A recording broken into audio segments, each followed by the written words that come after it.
Welcome back to the Line Podcast. My name is Aaron Alexander. For newcomers to this program, it is a place that we bring together the world's leading experts in all things health and wellness, and sometimes we explore various fringe topics such as sexuality and psychedelics and consciousness, and a really fun opportunity to get to integrate all of these different perspectives into one little platform. So appreciate you guys coming along for the ride. This conversation was with my good friend, Nimai Delgado. You may be familiar with him from, he's the world's most prominent jacked vegan guy, probably. Certainly vegan bodybuilder. He was the dude in Game Changers, the documentary all about vegan stuff. And he was the bodybuilder fella in there. / he's just an amazing, insightful human being. And we get into a lot of really valuable information in this guy. Before we get going, I wanted to include a couple interesting quotes that I got from Carl Jung. I got two. Are you ready? First one, modern men don't see God because they don't look low enough. That's pretty cool. I'm out here in Bend, Oregon, working on landscaping and just getting a home out here into a better way. Moving rocks and mulch and shooting guns and doing all these things that I don't do in Los Angeles. And it's great, man. There's like so much, I don't know, peace, serenity. Maybe you could say God if you wanted to use the or tag off of the same Jung quote. And I think oftentimes we are looking into these high, prominent, holy, top of the mountain places to find some sense of spiritual well-being. And I think we can find it in anything. You can find it in taking a walk. You can find it in a little kid laughing. You can find it in just eye contact with a cashier at some shitty Walmart or whatever. It's everywhere. I think that opening our eyes up to seeing the God, which is a charged word, but I don't know, the depth, the value, the magic of the moment in any situation, I think that's a nice practice. The other one from Jung, doubling up, tag team in Jung, beware of wisdom you did not earn. I'm probably guilty of that. Maybe what I just said was wisdom I haven't earned. I think that's an interesting thing. People that, they eat some mushrooms or they have some experience that all of a sudden they get, the window opens up for them to see some things that perhaps, they saw through the window, but they didn't actually make the path to arrive at the place. And then they start wearing that image that they got as some type of, kind of like spiritual clout, like a badge, and but they haven't actually done the journey to get there. I think the journey involves just life in general. Meditation would be a good one, going through challenging situations in your life, such as now in the world. Holy crap, riots and such in Santa Monica, place where I live at. I'm up here. I have no idea what's going on. I'm sitting in the back of my deck. All I know about is mulch and the shape of different stones and fitting them together in the last 3 weeks. That's all I've been doing. But holy crap, people are waking up. And now I think is a time that we can really look at this situation in history and see what's the lesson in it, and see it as a form of like mind yoga or like an exercise. Or maybe we're going through financial struggles, maybe we're going through physical struggles, health struggles, maybe friends or family are going through things. That's essentially, you are doing a deadlift. It's like a life deadlift, and there's way more weight on the bar than typical. How do you react to that? Do you freak out? Do you have a panic attack? Do you just walk away from the bar? Do you blow your back out because you did it with suboptimal mechanics? So how can we build ourselves up in this situation to treat all of these cultural happenings as hormetic stressors for our mind, for our body, for our emotions, all things. All right, that was a lot of words. Thank you guys so much for checking out the website. I hope if you have interest in learning how to sort out you got neck pain, shoulder stiffness, hip stiffness, back pain, any stuff like that, I highly recommend getting onto alignpodcast.com, starting the free trial, first week, absolutely free for the online program, Align Method online program. And in there, we get down into how to effectively spend some time on the ground. We get into how to get your head on top of your shoulders. So if you got that forward head posture stuff, it's nonsense. You don't need it. Makes the head heavy, makes you look all weird. So put the head back on top of your shoulders. Put your shoulders back on top of your hips back on top of your feet. Start integrating the basic principles that we break down in the Align Method into your daily life. And it's a big deal. That really, truly becomes the fountain of youth. If you can start to make it so that each moment throughout the day is an opportunity to cultivate your wellness from a physical perspective, also mental, emotional, all the different ways, then you're on track. Your body, your humanity, your organism becomes a self-organizing gizmo, resistant to the trials and tribulations of entropy. So check that out, alignpodcast.com. You can also check that out, and the link is in the bio on my Instagram page at Align Podcast. And there's also a free user's guide on how to spend time on the ground and how to sit on your chairs. If you have to be on chairs, then that's all good. We can break that down in an effective way, and it's all in there. I think we're good to go. Thanks for reviews on iTunes. I so greatly appreciate it. I literally read every single freaking one. I have them. I'm not going to drum them up because it's going to create a pause in this, so I don't feel like doing it, but I read every one. Thank you, thank you, thank you. I appreciate it. Thanks for sharing this with your friends. If you have any tidbits from this that you enjoyed, share it on Instagram. Go scream it on top of a mountain or something like that. Even if nobody's around, maybe that will imprint it into your hippocampus or something. All right, here we go. Back to the program with my homeboy / living legend, Nimai Delgado.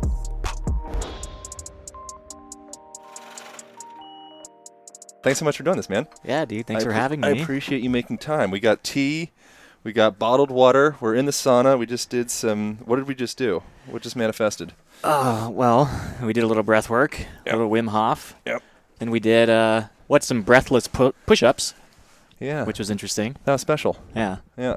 You grew up in an interesting environment where you did some things that aren't so common for most Westerners. Yeah. Where the hell did you grow up? What's the story? Well, I grew up in a place where some Westerners live in South Mississippi, which is an interesting place just in itself, just for anyone that's been to Mississippi or lives in Mississippi, it's quite an interesting place once you leave because you see how different the world around it is. And it took me a while to realize that until I started venturing out when I was a teenager and a little bit older, like going to college and doing trips and stuff. I never really traveled that much out of the South until I came to the West Coast, and I saw a huge contrast in the way of life. But yeah, from a very young age, even I was different from the local community in Mississippi because just the environment in which I was raised. And I know you're going to ask this, so I'll just go ahead and dive into it. Both of my parents immigrated to the United States, and how we ended up in Mississippi is a little bit of a deeper story. So my parents, they were born and raised in Buenos Aires, Argentina. Pretty standard middle-class lifestyle. My grandfather was a pilot. My mom lived a pretty nice lifestyle, and then I don't know what age she was, maybe 15 or so. She had a boyfriend, and obviously animal agriculture is really big in Argentina, especially the beef industry. They're known for their steaks and hamburgers and whatnot.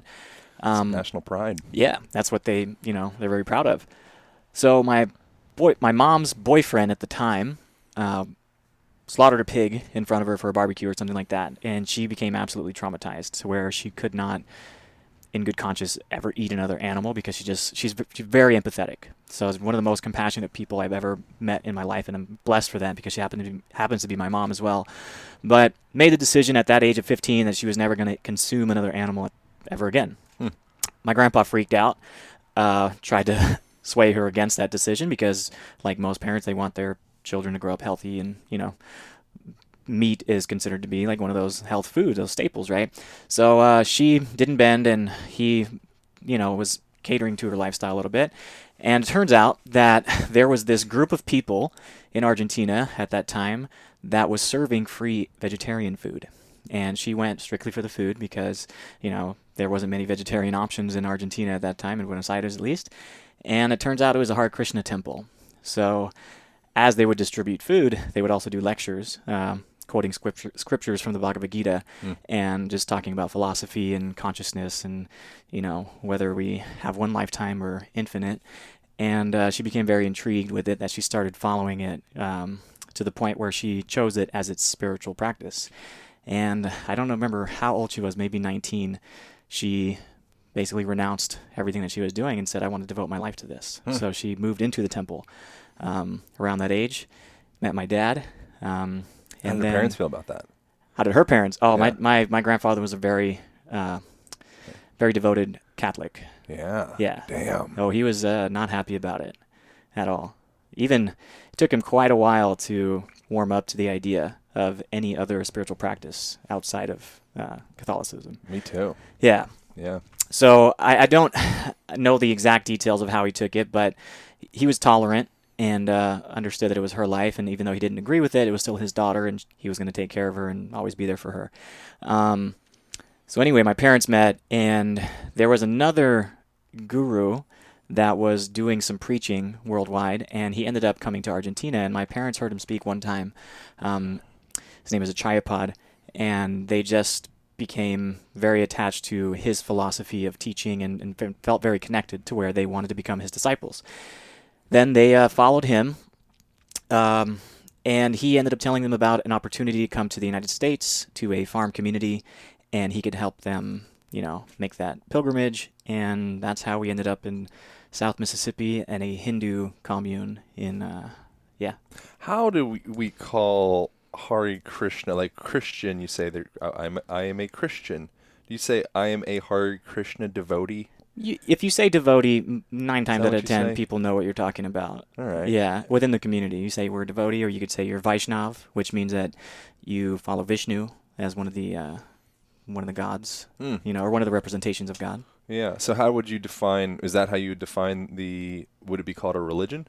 It's a spiritual practice. It's like more of a lifestyle. It's not classified as a religion per se. Yeah. It's more of a path to reconnect with God. There's multiple paths to get there. I mean, Hindus acknowledge most all religions as a spiritual path to reconnect with God and have some type of relationship. It's more of the intricacies that differentiate, the majority of religions. But the ethos of most are the same, and same with Hinduism, even though it's grossly misunderstood because it is a very complex and convoluted religion to understand. There's just so much, volume of a text describing its entirety that it's almost, to anybody, it's a huge undertaking to try to understand. But the basic foundations are more or less the same. Live a good life, do good, do service to God, and you just try to advance your spiritual path or your spiritual life in this existence.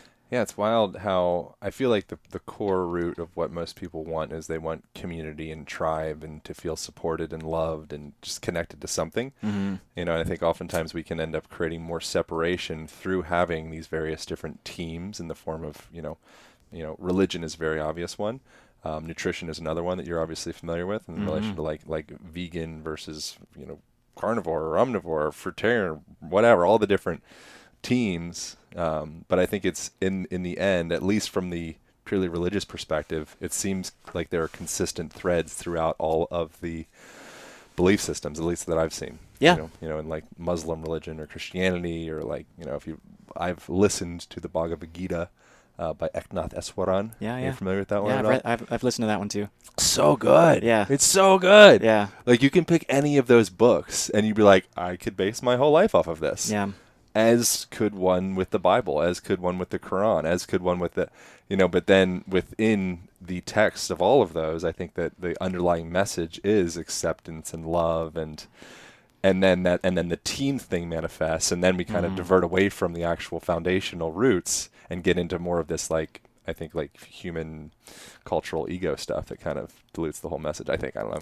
I think what it boils, I could be completely wrong. This is my opinion. Is that we see others as doing something different than us, which could infer that one of them is wrong, right or wrong. Yeah. And I think that creates a bit of defensiveness, so it does create separation as well amongst religions. There's many common grounds amongst religions. There's many common grounds against nutrition.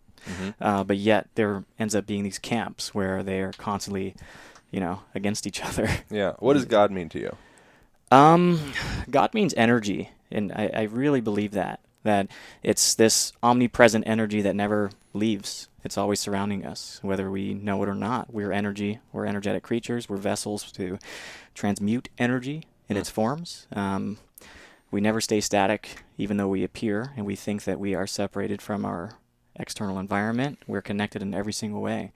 And I think that is true with God, is that we're connected to Him, or the energy, whatever, acronym you want to use or name you want to call it. So I think that, each and every one of us is divine. Yeah. So what was growing up in a Hare Krishna community like? Can you paint a picture of what that looks like? Yeah, it's beautiful. It's absolutely beautiful. I couldn't imagine a better upbringing now that I'm older. Yeah. When you're young and you're in it, and I left when I was 7. But up until 7, you're very malleable, with your thought process and everything. And it was normal to me, and I would wake up. We'd wake up at about 4 a.m. and we'd go to the temple for something called Mangalartik. It was the first kind of service of the day. And we would go see the deities. We'd do some mantra meditation. We'd sing some songs. They'd read some scriptures or some verses from the Bhagavad Gita. There'd be a little lesson, and then I'd go to school. And then that lasted up until, I think, second grade or something like that, or maybe, somewhere around there, first or second grades when I moved out. But the entire community was so unique in a sense, because we had a rescue cow farm, which is an ahimsa farm, which means that, we accepted cows from other farming, or they were, donated, or whatever the case was. We had these group of cows that roamed all these different acreages, and they would accept milk from the cows whenever they would become naturally impregnated by the other male cows, and that milk would produce, not enough for everybody, but it would produce some milk to provide to the community that they would use for ghee or curd or cheese and milk and all those different things, as well as provide manure to fertilize our almost like a self-sustaining garden, where they got a lot of fruits and vegetables, and they would cook for the community.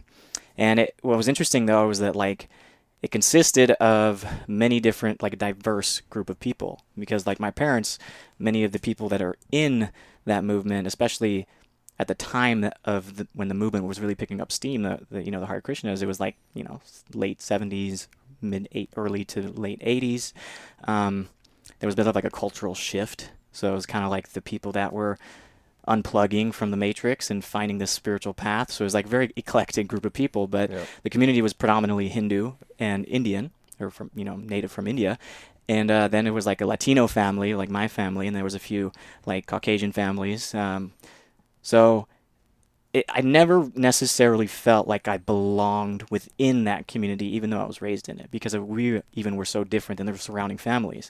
And then outside of that bubble, a minority and a minority. Yeah, and then outside of that bubble, we were another minority, because we lived in the Hare Krishna community inside of the Southern Baptist community. Wow, all the layers. Yeah, so it was challenging to find identity through all that. Who am I? Am I this group? Am I that group? Am I an outcast? But do I fit in? It was challenging, but at the same time beautiful. I had complete freedom to go roam the woods and play with cows and get dirty and do all this kids shit. I mean, shit kids love to do. Just play. So what was finding an identity that you felt comfortable to wear like? Does that make sense? Yeah, it took me a while. So you don't know you're different until people point it out to you. Totally. Yeah, it's wild. This is just normal for me. I thought everybody grew up going to temples and things like that. I mean, and different is purely based off of just the relative to those around you. Exactly. Literally everything is normal. Yeah. There's nothing that is not normal until you put it relative to something else. To what? Which is very interesting. Yeah. So my what was again the Southern Christian Baptist Catholic culture. And public school, when I started going to public school, then I noticed I was different. My mom, still remember at kindergarten, bringing me to school in traditional garb, dhotis, which is like, the robes that Oh man, you wear. you're And asking for it. yeah, I also wore tilak, which is like a clay it's like a Oh wow. clay that you put on your forehead, and you'll see. People thought you had acne or some type of something. Who knows what they thought, but also wear like jewelry, like necklaces. You wear like neck beads and stuff like that. So my parents were like so like ahead of the curve. Like they just didn't give a shit what Good. anyone thinks, man. They were just like, Well, it's yeah. good to teach your kid that early on, I think. But it's also challenging for the kid. Yeah. Because he has to, at least in my case, I had to kind of like understand that I was different and like get to know that I was different when I didn't know before, because I was surrounded by other kids that looked like me and talked like me and grew up in the same lifestyle as me. And then I went to public school, and kids would always ask me like, why do you wear these things? And like I asked my mom to change me to like normal clothes pretty quickly, I assume. But then bringing my food to school, it was like Indian food, like very aromatic, like curry and cumin and turmeric, and like these, like you open up a meal prep container and it just floods the room with these scents. Wow. And everyone's like, what is that? What is that food? And I'm like, I don't know. It's just like mushy food. It was like dal or something like that, Right. But it was challenging in its own sense, because I felt Did like you want Snickers bars and peanut butter sandwiches or what? I didn't know what I wanted. You Yeah. know, I just didn't understand why I was so different than everyone else. And it wasn't until like I got questioned so much about it that I just started kind of becoming like not necessarily like shy about it, but just kind of apprehensive about sharing, because it was always met with some more questions and to go deeper into why and why and why. And I didn't have those answers as a kid. I didn't have it. I just like, this is just how I am. And I understood that I was different, so I just started sharing less so I could fit in more, if that makes sense. Mm-hmm.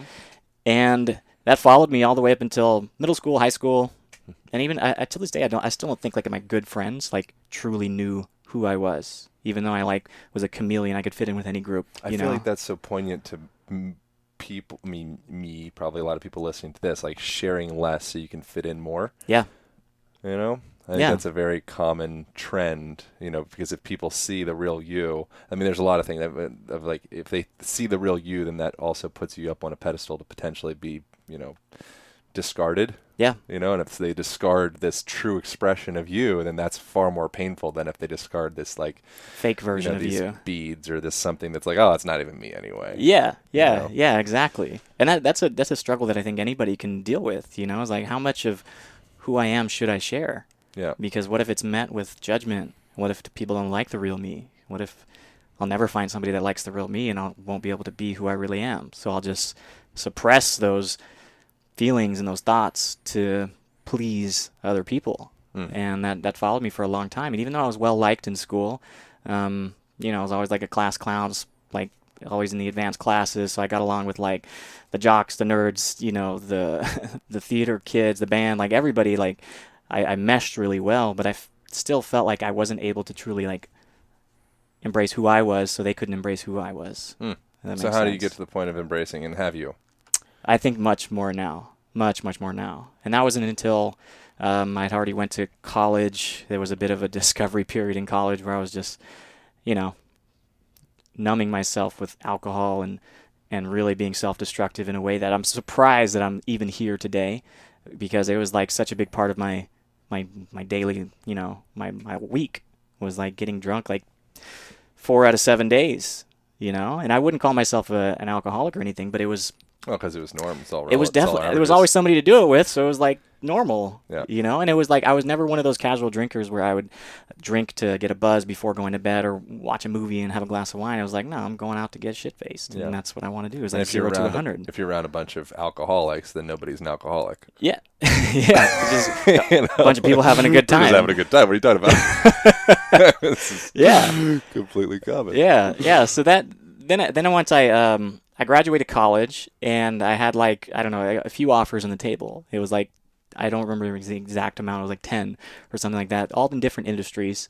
And I studied engineering, and they had like, I could work for a car company. I could work for a technical company that made gauges. I could work for an oil and gas service company. I could work for an oil and gas producer, or like whatever else. And I just wanted the one that was furthest away from the South. And it happened to be an oil and gas company that was offering a position in California. And I had this grand vision of leaving Mississippi and Louisiana to go to the palm trees and the beautiful scenes of Venice Beach and Santa Monica.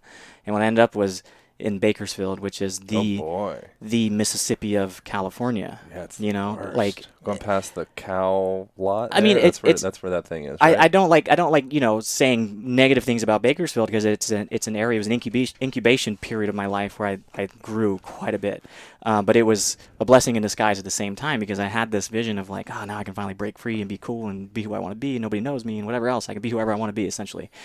And I go to Bakersfield, and it was like cow fields, agriculture, guys in big trucks and tattoos and drinking every weekend. It's not just cow fields; it's the gnarly, evil. It's like the scar of the earth cow fields. Yeah, I mean, you drive past it on I-5, you can see it from the side of the road. You can smell it 10 miles before you get there. Yeah. So it's an interesting place. But again, I'm forever grateful for it, because I learned two things in Bakersfield. One was that I hated engineering. Flat out. There wasn't a day that I went to work that I was excited. And that's a terrible thing to say, because if you're planning your entire life on being an engineer and you don't enjoy it, then what are you doing? You know? And I struggle with that every single day. And I think, again, it was because I was making decisions that were not, true to myself. And when I studied engineering, we came from very, very humble beginnings. My parents came as immigrants. They didn't even speak English when they came. They came with 2.5 kids, pregnant with me. And they were able to survive and make a life for their kids. And then money was a very hot topic. And it was like such a topic that like it created like extreme anxiety and stress, growing up, that it was like, I want a stable, good paying job. Yeah. That's the foundation of why I'm going to school. I want to be able to provide for me without any worries. And that's why I chose engineering, and it paid very well. And I quickly realized that money doesn't solve unhappiness. Mm-mm. And those days when I'd come home from work, I would just go to the gym. And the gym was my haven. It was my place where I could just let loose. I could just be free. I could work on myself, which I really enjoyed. I could see myself as a project. And, through the lens of an engineer, you can see your body as a series of systems. And if you can learn to optimize those systems, then you can make the machine operate more efficiently. So that's why I looked at exercising, the kinetics behind it. I looked at nutrition. I looked at everything, and I started going deep. And then I got really interested in fitness, and then everything just kind of took off as far as like the results that I was seeing. Was fitness a side hustle while you were doing engineering? No, never. How was the transition from engineering to being Nimai Delgado, vegan bodybuilder, superstar guy? Yeah, it started with a guy that just suggested I should do a bodybuilding show. Oh, okay, cool. Yeah, I walked into the gym one day, and he just said, "Hey, you're looking pretty good. You should do this local show that's going on in Bakersfield." And I was like, "Yeah, right." Like, Delgado means thin. Yeah, it does. It means skinny, thin, slender. That's good. Yeah. Nimai the Thin. Nimai the Thin. Yeah. Yeah. It's fitting. Powerful. It's fitting. Yeah. I know people always comment on my socials, letting me know that, as if I don't know that. Yeah. Hello. How long you've had this name? Quite ironic, don't you think? Let you in on something. Yeah. So I ended up doing that first show, and that was like right around the same time that I went fully plant-based, and I ended up doing really well in the show. I swept the whole thing. I came home with like a stupid amount of like trophies. That particular federation gave out too many trophies for too many categories. Yep. And after that, people like kept coming up to me, and they were like, "Oh, how did you train? What did you eat?" And my answer was like a very like tricky one, because I was like, well, I did this whole thing like without any animal products, and then people got really intrigued by it. So I figured, why not start sharing it more on like social media? And at that point, I felt like really comfortable with who I was, and I wasn't like afraid to shy away of like, why I was vegetarian in the first place and why I didn't eat animal products in the first place. Yep. And there just happened to be, a lot of supporting evidence that showed that there was good benefits to it, like health benefits. So I just started talking about it more from that angle, because it was working for me, and I was like my own experiment. And then it just kind of like snowballed from there. Mm. And I never looked at it as a feasible career, It was like never like, oh, I'm going to become a bodybuilder and make money on Instagram or something like that. And it never once crossed my mind until things really started picking up. Yeah. And I still had my doubts about it. So so you are very vocal about veganism. It's such a weird word. I don't like. That's where all like the dietary religious dogma stuff kind of, I step aside when that becomes like an ism, and I'm like, like I'm just gonna go have a sandwich and fucking relax, not talk about it. Yeah. But you talk about that regularly in your social platforms, and just in general. It's like a big part of your brand. Yeah. How much of that for you is like Nimai staying on brand compared to Nimai caring about, your belief systems around like what supports Earth, compared to being a part of a team or a tribe and wanting to support your other tribal members? Do you know what I'm saying? Yeah. Like what's... Yeah. The there's a lot of gray there, right? But first and foremost, I was always plant-based. It's who I am to my core. That's when people ask me why I have on my Instagram bio says never eaten meat, is because I never have. It was just something that was instilled in me since I was born.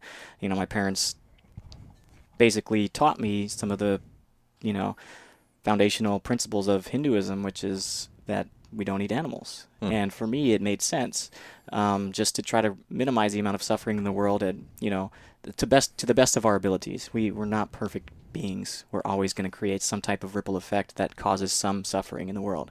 But consciously, we should make efforts to reduce that, because once we can all recognize that, by hurting anything else, we're merely hurting ourselves in a sense, whether that's environment, whether that's another person or living being. Once you can celebrate like everybody else's victories and experience everybody else's pain, then you have another sense of connection with people. Yeah. So my question is, in relation to consumption of anything, is at what point do we deem something has worthy enough sentience to say, okay, that's on the no-touch list, and this is, okay, this we can, eat? Because like I would imagine, do you know Dr. Gundry, the plant paradox guy? His book's all about like plants having defense mechanisms, and like they don't really want to be eaten by you unless they have seeds, and they want you to poop them out and transplant their seeds to another place and grow that tree, apple tree, whatever. Those plants are like, hell yeah, like get me in you. But there's certain other plants like uprooting a carrot or a potato or something like that, where they're like, fuck off.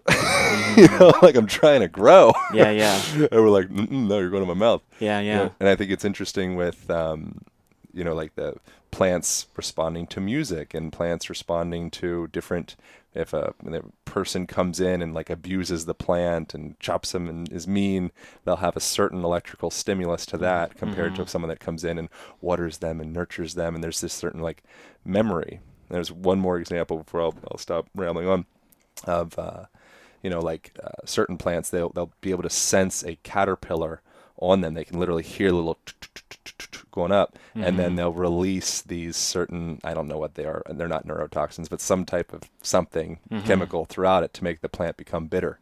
Same thing with trees do that with giraffes. They can feel the giraffe coming and bite it, and they'll send that signal to the rest of the tree. It's like, oh God, they're coming. And so I don't have any answer of any of this stuff. I think that I'm like predominantly ignorant with most of these things, but I think it's an interesting question to ask just in general, is like, at what point in the hierarchy of things that we put into our face do we value that sentience enough to be like, okay, that's on the on list, that's on the off list. You know what I'm saying? It's a difficult question. Yeah. I mean, to be completely frank, like, I don't know the answer to that question. Yeah. I don't know. Like, people present this argument all the time that plants have feelings and things like that, and I don't have the answer for that. Yeah. But for me, and my own boundaries is just extended to the life of, other sentient creatures that, if it has a mouth, I don't eat it. If it poops, I don't eat it. If it has offspring, I don't eat it. Like in that regard, I don't get too thoughtful about the details of that. It's come always naturally for me. Yeah. And I think that's something that everybody should decide on their own eventually. It's not something that is across the board equally, because that's when those expectations start to arise of how other people should live their lives. And I think everybody should just kind of take a step back and just really audit how they're living their lives first. It's so easy to point the finger at somebody and say you're not perfect and whatever else, but nobody's fucking perfect. Yeah. I think about it a fair amount, only because I care, I think, first and foremost about, I care about the people that I care about. You know, Yeah. and I care about you, and I care about Andrew Seeley, and I care about, I don't know, Kyle Kingsbury and Aubrey Marcus, and all these, there's like these different camps of people Yeah. that I happen to appreciate all of them for various different reasons. Mm-hmm. And so I'm like, I really am like doing my damnedest to figure out like, okay, like what is and I've come up with it. I don't know. And I'm doing my best to withhold any form of judgment and just, that's kind of where I'm at with the whole thing. Yeah. Yeah. I mean, it's a sensitive subject for many because it becomes a religion, right? Food is a religion. And Yeah. I do believe that food is a gateway to spirituality in the same regard, like I agree. what vibration you're putting in your mouth has an effect on your physical vibration, your conscious vibration at the same time. So, as long as you can just aim to elevate it, Yeah. it doesn't have to be, absolute, but as long as you're making the conscious effort to elevate your consciousness in some way, then I think it's progress. Not everybody's on the same page. Yeah. And that's fine. Everybody has a different chapter in a book.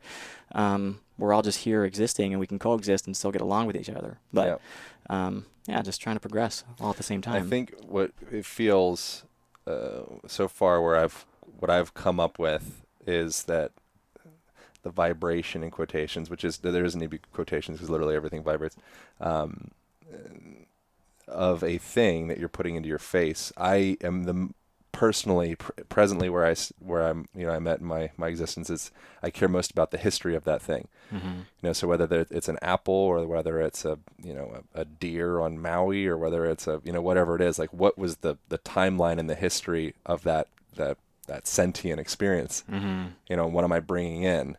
And so I think that I wonder if I think oftentimes an argument from both camps could be, the vegetarian vegan side would be looking at meat from the side of like the Bakersfield, just like that experience went through. You could smell it miles away and it's just like death. And you're like, oh God, that's meat. Mm-hmm. And I think that the camp of the meat eater people, they could be saying like, well, Monsanto and, pesticides and GMOs Mm-hmm. and, they're like monocropping and destroying these whole ecosystems to create soybeans. And, Mm-hmm. like there's so much death that resides within the production of that, that bean that corn. Yeah. And so I feel like similar to the religious conversation, both camps, I feel like for the most part, probably mean well. And I have a sense that the meeting point in the middle is like, what's the history of how we're treating, the land to create whatever the stuff is. Mm-hmm. I don't know. Does that sound crazy? No, for sure. I think at one point we were like symbiotic with our relationship with our environment. Yeah. At one point, we've since evolved, or culture has grown to a point where we're like overflowing with people and not enough resources. So there has to be some kind of compensation to supply, or maybe our overconsumption is just one of the problems. But it's like we don't live in the same natural world that we lived in, 100 years ago, 200 years ago, especially not thousands of years ago. So, yeah, I think something needs to happen. I don't have the answer for that either. Yeah. I'm just helping bring awareness to the fact that something needs to change. Yeah. Maybe there isn't a perfect system. I don't believe in perfection in any regard, but I think as long as enough people can bring to light that this unsustainable direction that we're headed to needs to shift, then at least we're heading somewhere. Yeah. One thing that I think is very interesting that you have been a key part for me and probably lots of other people, I'd imagine, of kind of like breaking my previously held belief system of like it's pretty hard to gain muscle the way that you have with out consuming some form of animal protein, whether it's like eggs or fish oil or something like that. So what does that look like, and do you think that that's something that is sustainable for every person, or do you think that perhaps your body type is different, your genetics, or what do you think about that? I don't think I'm some kind of genetic outlier that processes food in a different way than, the majority of people. Yeah. I think to an extent being raised vegetarian and probably consuming a lot of plants helped me, my digestive system assimilate vegetables really well because that's what I was feeding it, right? I wasn't always the healthiest. You know, I ate a lot of junk food and stuff as a teenager and whatever else. But I think it boils down to the will of the person. You know, whatever the why of that person is, like the driver for everything that they do. And for me, it's just like, it's not a, I hate saying diet because I feel like there's like a beginning and an end to a diet. It's like purely like a pillar of who I am. So it's not like a question for me of how I'm going to live my life. So for me, it's always been normal and sustainable. And when I took it just one step further and just eliminated every single animal product, 'cause at you know, when I went vegan in like late 2014, early 15, I was just pounding like whey protein shakes, you know, because I thought I had to build muscle. But what happened was once I cut that out, I started building far more muscle than I did when I was taking those animal products. So it's like, why do you think that is? Could be a combination of things. I don't know. I changed my training style to be more regimented, like an actual structured, periodized training, you know, program. I also started tracking my food and my calories to see how much I was eating, like to a T. Like there wasn't a day I didn't do it. You're the engineer. I'm data driven. Nimai the Thin. Dude, this thin guy was driven. He was driven to build more muscle. And part of it was ego. I mean, part of it was like proving to other people that it could be done, you know, because I've been told my whole life that, you know, oh, he's small because he's a vegetarian and you need meat to get big. And, you know, all that shit was like always in the back of my mind. And I've thought to myself, I know it's true. I know, I feel completely fine. I know I can do this. I'm just going to fucking do it. And once I did it, then it was like, okay, how far can I take this? Like, because the next challenge that I was met with was like, yeah, you competed in a natural show. It's easy to win a natural show. It was a small group of people. You know, you just showed up that day and won against the competition. You could never compete in an untested league. And I was like, okay, I think I can. And then like a couple weeks later, I did it and I won that one. And then it was like, and then the next. So everybody was juicing. Were you juicing? No, there was no need to. I mean, it was 4 weeks later after the first one. Yeah. And there was no need to. I genuinely thought I could hold my own. And then after the untested one in the NPC, the next argument was, yeah, but you could never compete against the pro, like get to the pro level because you have to take gear and just it takes years or whatever else. And ended up doing that. And then the next thing is, you know, but you'll never be Mr. Olympia or whatever. And it's like, dude, like, even if it was my goal to become Mr. Olympia, the just the slim amount of chances that it would take to become that, hold that title is so small. Like, people don't understand, and they always bring up this argument against vegans, saying that, like, how come a vegan's never won Mr. Olympia? It was like, well, just fucking think about it from a statistical point of view. Like, how many vegans are there compared to the rest of the population? Not maybe that 1%, 2%, maybe 3%. I don't know. It's probably risen a little bit in the past couple of years, but like, of that population, how many people are into fitness? I don't know, maybe half. And then of that population, how many people are willing to bodybuild? You know, make that circle a little smaller. And then how many people have the genetic potential to compete and the work ethic to actually have that goal of being a professional anything? Plus the whole cultural belief system is such that that seems like an impossibility. So from a early age, that person be like, okay, well, that's not the track. Yeah. So it kind of takes it off the plate in a lot of ways. Yeah, exactly. So it's just lack of representation, I think, is what, you know, one of the reasons why there's so many people that are just skeptical about vegan diets, vegan lifestyles, whatever it is, just non-animal consuming lifestyles. Yeah. But what kind of supplementation do you think is necessary? And is supplementation necessary to be in like a performance bodybuilding level and be vegan?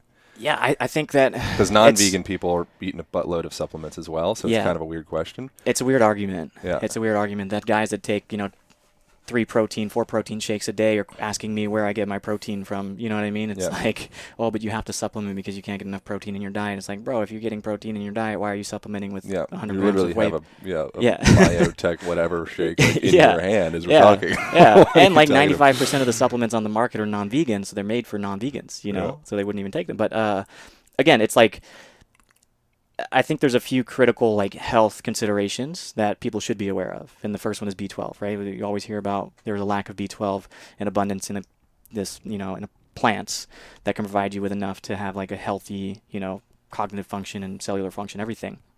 So I would think definitely supplement with B12. Where does one get that? Is it just a bottle that says B12, or is there any other? Yeah, there's several different forms of B12. It's pretty easy to synthesize. Okay. You can do methylcobalamin or the cyanocobalamin, any form. Most of the studies are done on methyl, I believe. Hmm. But yeah, you could just take a supplement there. The other one I would say that is effective for a bodybuilder, like athletes in general require different calorie, considerations and nutrient considerations because they're putting their body under an extreme amount of stress compared to the normal person. So an average sedentary person may not need to supplement any kind of sports supplements like protein shakes or whatever. But for me, I use creatine. Creatine's been very effective for me. How often do you cycle on it, I imagine? Or you're just I'm really just bad. creatine all the time? I'm really bad at remembering to take supplements. Which means you cycle on it. You just don't realize it Yeah, probably. yeah. You're I would "Oh, say I'm like a few doing days on, and then a couple days I'll forget, Yeah, and then I'm another. the same way. Yeah. I'm Yeah, very I'm doing Yeah. I think I'm on a load phase because Yeah. I actually did it today. Yeah. People ask me this question all the time, like, what's your supplement stack like? And I'm like, I mean, really, it's pretty minimal. Like creatine, protein shakes because I love smoothies, and then B12, D3, and omegas. Are you using like hemp protein or are you using? No, I use pea. Okay. Yeah, it's Why like a. pea It's instead like of a. hemp or instead? I like hemp. I'm biased because I think weed is cool, and hemp is it's very bioavailable and Yeah, it's like there's a lot of really I good think it's factors just of it. it's actually a blend. The one I was using was a pea and hemp blend. It was like 80-20 pea to hemp. I don't want to talk about only this, but I think it is interesting because I think it's really fascinating. I think it's very cool and admirable, and I mean maybe not even admirable. It's maybe just cool. You're just eating vegetarian different. and fucking doing bodybuilding. It's maybe not that big a deal at all. To me, no. Yeah. To me, no. But to a lot of people, yeah. Yeah, right. I mean, the same way I think it was normal the way I grew up. Yeah. Right. To me. Yeah. But other people, not so much. So where do people flail with the plant-based approach? And why is it that oftentimes there is the vegan person that comes in and they're very outspoken and they have shadows under their eyes and they're gaunt and they're like telling everybody why they're, killing themselves in the world? What is that person doing wrong? And maybe that's a misrepresentation. It's probably a misrepresentation. I apologize. To a degree. I apologize. To a degree. But there's the idea, the stereotype. Yeah. I can see for many Oh, many a meat can. eater Yeah. would be that person. It's like it seems like you need some meat in your life, sir. What are they doing wrong? Or did you, in your eyes, does that not exist? That somebody's are doing something wrong on a vegan diet? Listen, man. Everybody's going to do them. Yeah. Whatever they think is right in their heart. It's hard to, sway people one way or the other. Yeah. That's why I don't even stress about it too much. Like, my whole ethos of, talking about what I do is to just share the information. Yeah. For those that are willing to listen and are curious, I'm here to talk. Yeah. If not, I'm not trying to be combative. I'm not trying to force anything down anyone's throat. This is just what I believe to be the best approach for me, and I want to show people that it can be done. Yeah. And that way, for those that have the curiosity to maybe pursue that or need the inspiration to do that, then I'm here for them. But my question is too much. Is where do people go wrong with a plant-based diet? From a practical point of view? Yeah. Because I think there's something like 80% of people do not sustain. This is a statistic that I've heard, but do not sustain that diet. So for that 80%, what's happening? Yeah, I think that's probably many diets. Yeah. I don't know if it's just vegan diets. I mean, I'd love to see the numbers for keto diets or paleo diets or any diet. What the actual adherence rate is after the time frame is over. Or if that's a very good point. Yeah, I think it's up to the individual. There's so many factors there. Whether I think the biggest of which is social, not necessarily. And the second, maybe education, would be the next one. Is people don't necessarily know what they're getting into. They think could be easy, and for most people, it is. It just takes a little bit of research that most people aren't necessarily willing to do, or maybe a little bit of changes that become too inconvenient for them to adhere for a extended period of time. So my advice to them would just say, do a little bit of research as far as what foods are available. Make sure that you're eating foods that are calorically dense and not just lettuce and salads, because that's the biggest mistake that I see is when people are like, okay, I'm going to go vegan. I'm just going to remove, if you had a plate full of meat and rice and potatoes and veggies and they just remove the meat and they just eat the rest. And it's like, well, you just removed 300 calories from your plate. That was a placeholder. There was a reason probably that was there. Replace that with something just to meet the same amount of calories that you are consuming. So naturally, I could see why people get fatigued when they go on vegan diets and they do the same amount of, calorie expenditure throughout the day, but they're eating 600 to 1,000 calories less. Yeah. So what was a steak or chicken or salmon? What do we put there? You could put, veggie burgers, you could put tofu, you could put more rice and green vegetables, you could put, there's tons of other like calorically dense foods that you could replace that with. Yeah.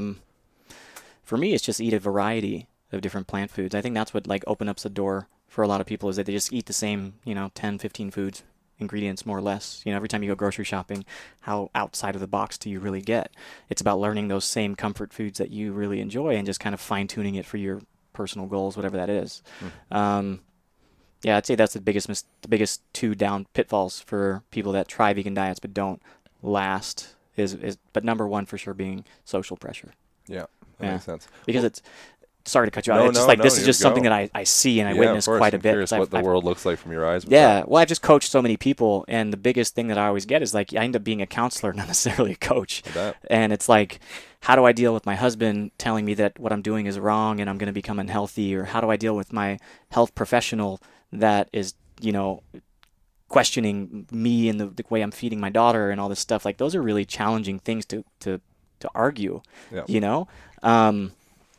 So I would say that like having a strong foundation of why you're doing it and just having the confidence that it is feasible, just like any lifestyle, you have to understand the nature of what you're doing. And most people don't have even the slightest idea about nutrition. That's why we're so easily duped in this country as far as like to eat foods that we think are healthy. And it's like nobody even looks at the back of a label these days. They just blindly shove it in their mouth and like, oh, this is delicious. How important is visualization for you in regards to building muscle and sculpting and crafting your body? Like going back to like Arnold Schwarzenegger pumping iron, like he smokes some weed and he puts his mind into the muscle, and it's like him coming every time I'm working out. I get to come all day. Coming on stage, coming backstage, coming at home, coming in the gym.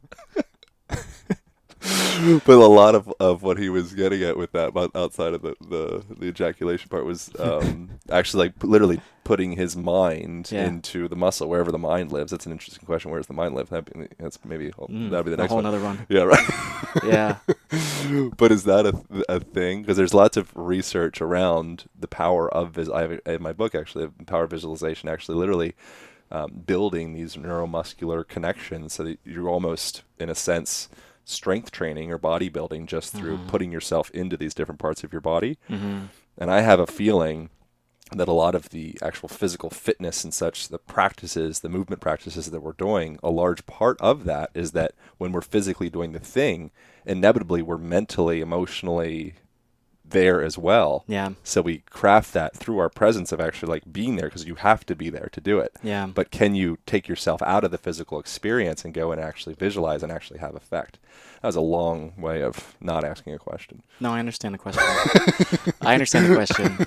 I think it's, it's something you may not realize that you're doing half the time. Like whenever I made the decision that I was going to compete, I was like, okay, I have to embody a person that looks worthy of being up there. Yep. What does that look like? It looks like a guy that's got big shoulders, big chest, big back. You know what I mean? I just got to get those bigger.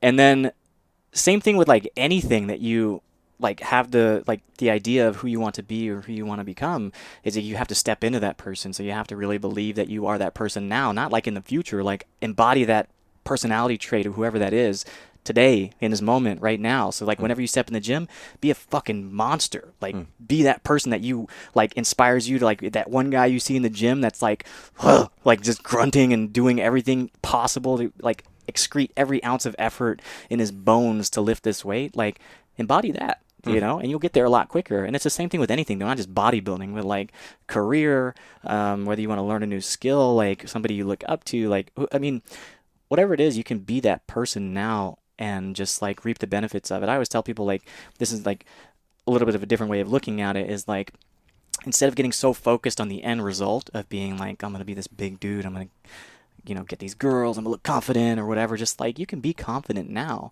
You can be confident in the fact that you're on your way to become that like much like bigger version or that idealistic version of yourself. But you have to find joy in the process of it. So if you learn to master like just the repetition, that's all it is. But if you do that 10,000 times and like do it correctly and do it effectively, then you'll get to that place a lot better. So having that mindset with everything you do, if you embody that person with every single action that you take, you become that person much, much quicker. Yeah. If that makes sense. Do you journal much, or have you much? No. I should. I don't know. Yeah, it's a thought. Seems like everyone's working. Yeah, a lot of people tell me about it. I always, I always mean to do it. You mean like with a pen? Yeah, I always mean to do it, but then it's like I never know what to write whenever I get the pen and paper. I'm just like, dear Nimai. If you did, what do you think you'd write? What would I write? Yeah. I feel like I'd write the same shit. I feel like I'd write the same shit over and over. And this is a problem for me. What would it be? Oh man, like, how can I grow? How can I become a better person? How can I help those around me? I would just ask myself those questions and force myself to explore new areas of growth. What do you think the answer to that would be? Just work on myself. Yeah. Just work on myself. That way I can be more compassionate. I can be of service to more people. So that's what I like, not to blow smoke up your ass, but that's what I appreciate about you in particular is I think with people in general, I think especially in this day and age where everybody is like, they're becoming their own brand and they have to have something meaningful and wise to say and post on Facebook or whatever. Sometimes it's okay to not have something to say. And sometimes it's okay to wait and like keep on working on your craft and yourself and just fucking drilling down on that thing until people can't not ask questions because they're so curious what you're doing. And I feel like you have come from a very, I appreciate the place that you come from with the whole, dietary stuff, because it seems like you do a good job with just kind of like, look, this is what I'm doing. If you would like to learn about it, then I will be open and, appreciative of your questions and talk to you about it. But I'm not trying to drill it into you. Yeah. And that is the glitch where a lot of the religious dogmas or nutritional dogmas or whatever, that's where the clash happens, where it's like, well, no one was asking that person's opinion. Yeah. Like, no, like, I'm not asking for your nutritional advice, sir. Yeah. It's like, but you're still telling me. Yeah, just throwing it at you.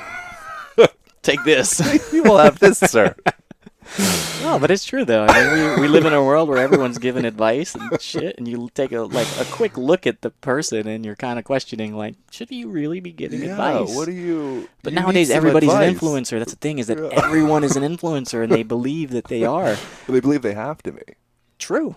True. I mean, that's a model that has been proven to work these days to get you, to whatever perceived success that is. Yeah. Having followers or likes and So what do you want to do with your platform? Continue to educate. I think education and inspiring is something that I really want to do. I always think of my younger self when I do things. So it's like, what would little Nimai needed at this stage in his life? When I was 10, what kind of representation would I have liked to see, out in the world that I could have grown from, that I didn't have to figure out things the hard way. So if I could become that for some people or one person, then I would be extremely satisfied, because it's kind of passing it forward, paying it forward. I think of children a lot for some reason, and I think that it's I'm a big kid at heart, and I think I went through a lot as a kid, and I just want to make that experience for kids a little bit easier, because I know how hard it can be for those kids, Yeah, and adults, man. We're all kids. We're kids in adult bodies, man. We're wearing adult costumes. We are, and people don't realize it. And that's why people get so upset, and they act like they just can't get what they're feeling out, Yeah. And a lot of times it's not even what's in front of them. It's not the trigger. It's the root, way deep, deep, deep down. And it normally boils down to something that happened to you when you were a kid. Yeah. So if you can make that child experience a little bit better for everyone, I think the world would be a much different place. So I just keep that in mind. I'm mindful of who watches me, even though I have no idea who's watching me. It's very strange. I just keep that in mind at all times. Yeah. Yeah. Cool, man. Yeah. Thank you for doing this. Yeah, of course, man. I appreciate you making time. Yeah, thanks for having me in your hot ass sauna. What should people do? Where should people go from here? Just keep living your life if you're listening to this. Yeah, that's what I was gonna say. Yeah, I don't know what you guys should do listening to this. Do whatever you check out your gram. Check out your whatever. Sell some shit, Nimai. You can look at the Instagram. You can look at Instagram if you like to. If you don't, and you never hear from me again, I'm just wishing you the best and sending you love and light. just, I don't know. Something I would say is just like, it's so tough when you ask these questions, you know. What advice do you give random people that you don't know? Yeah. I don't know. Just do you. Mm-hmm. Just do you and do it like authentically and do it proudly and just don't question your gut, you know, because deep down we know who we are, but we're too afraid to show it because we're afraid of being judged. We're afraid that we won't make it to wherever we want to go. But a lot of times when you do align yourself with, you know, who you truly are with your actions and your thoughts and your words, then like truly wonderful things can happen. So Dope. yeah. And so I'll tell people to go to your, what is your Instagram handle? Nimai Delgado. Yeah Nimai_Delgado, like across everything. Do you have other shit that I should tell people to go to? I've got a podcast. Oh, the podcast! Yeah, I've got a podcast. People listen to me on the podcast, whatever the heck that is. Yeah. I don't know what it's going to be. It's called Generation V. I interview a lot of cool people. Yeah. So again, Generation V stands for the next generation of young people that are going to go on and do amazing things. So I wanted to honor that. What would other good episodes be to listen to? Man, I've got really good ones. Paul DeGelder is one of my favorite. He was, you know, half eaten by a shark and lived to tell the tale. Just incredibly funny dude at the same time. Tim Coleman was another good one. He was just on Dr. G's show as well, talking about trauma, how to release trauma. Really good. So yeah, a lot of good fun episodes on there. All right. Yeah. Thank you, brother. Of course, brother. I appreciate it. Thanks for having me. Thank you guys so much for tuning into that conversation with my dear friend Nimai Delgado. He is one of the people that I really appreciate most. So it was a privilege to get to share that with y'all. If you found any insights that you found to be helpful, you'd like to share, or just for the sake of re-imprinting them in your own mind, your own memory, please share them on Instagram, share them, wherever you'd like. You can tag Align Podcast, ALIGN Podcast. You could also tag Nimai Delgado. Nimai is spelled Nimai. And then Delgado. Nimai the Thin. Delgado means thin in Spanish. And if you guys are interested in learning some fundamental breath work practices, also self-care practices to alleviate things like neck pain, shoulder stiffness, hip stiffness, anything like that, highly recommend jumping over to alignpodcast.com and beginning that 7 days absolutely free of the Align Method online program. And we get into some fundamentals in there that are invaluable, and you'll really appreciate. People have been really digging that, so I appreciate y'all jumping onto that. And then there's the Align Band, which is a heavy duty resistance band, door anchor, user's guide, all that stuff that comes along with that if you continue on beyond that week. All right, I'm going to go back to picking up rocks and mulching the yard here in good old Bend, Oregon. I will see y'all next week, and hope you stay safe, hope you stay sane, and that's all I got to say. Bye now.